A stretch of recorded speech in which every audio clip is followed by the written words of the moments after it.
പറയുമ്പോൾ നമ്മൾ കോഴിക്കോട് തന്നെയാണ്. കോഴിക്കോട് നോർത്ത്, കോഴിക്കോട് നഗരമണ്ഡലം. തോട്ടത്തിൽ രവീന്ദ്രൻ എന്ന സിറ്റിംഗ് MLA-ക്ക് എത്ര മാർക്ക് കൊടുക്കുന്നു? ഇന്നലെ സൗത്ത് അത് UDF പിടിച്ചെടുത്തു, നോർത്ത് പിടിച്ചെടുക്കൂ. എന്തായാലും തോട്ടത്തിൽ രവീന്ദ്രന്റെ മാർക്ക് ആദ്യം കാണാം.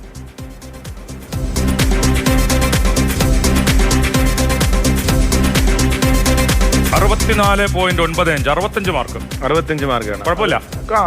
Above average performance. അട്ടിമറി ഉണ്ടാകുമോ? കോഴിക്കോട് നോർത്തിൽ വളരെ കാലമായി LDF ജയിക്കുന്ന 81 അദ്ദേഹത്തിന്റെ റാങ്ക്. 140-ൽ 81. നമുക്ക് നോക്കാം രാഷ്ട്രീയ ചിത്രം.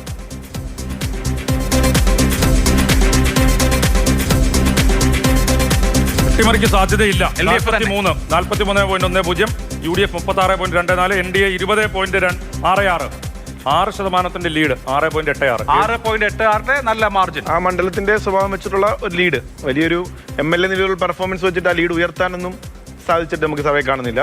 ആ മണ്ഡലത്തിൽ സ്വഭാവം വെച്ചിട്ടുള്ള ഒരു ലീഡാണ് ഇപ്പൊ നിലവിൽ കിട്ടുന്നത്. വലിയ സ്ഥാനാർത്ഥികളില്ലെങ്കിൽ ജയം ഉറപ്പാണ്. വലിയ സ്ഥാനാർത്ഥികൾ വന്നില്ലെങ്കിൽ അവിടെ ജയം ഉറപ്പാണ്. പക്ഷെ കഴിഞ്ഞ പ്രാവശ്യം അഭിജിത്ത് മത്സരിച്ചു.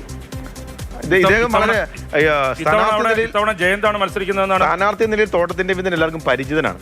അദ്ദേഹം മേയറായിരുന്നു, ഇപ്പം MLA ആയിരിക്കും. ഇപ്പൊ എല്ലാവർക്കും വളരെ പരിചിതനായ, നഗരത്തിൽ എല്ലാവർക്കും വളരെ പരിചിതനായ ഒരു വ്യക്തിയാണ്. വലിയ ഈ പറഞ്ഞുകൊണ്ട് EK വിജയനെ പോലെ ആർക്കും അഭിപ്രായ വ്യത്യാസങ്ങളൊന്നുമല്ല. ഗംഭീര പെർഫോമൻസ് കാഴ്ചവെക്കുന്ന MLA ഒന്നുമല്ല. ഒരുപക്ഷെ പ്രദീപ് കുമാർക്ക് പ്രദാനം ചെയ്തൊരു മണ്ഡലമാണ്.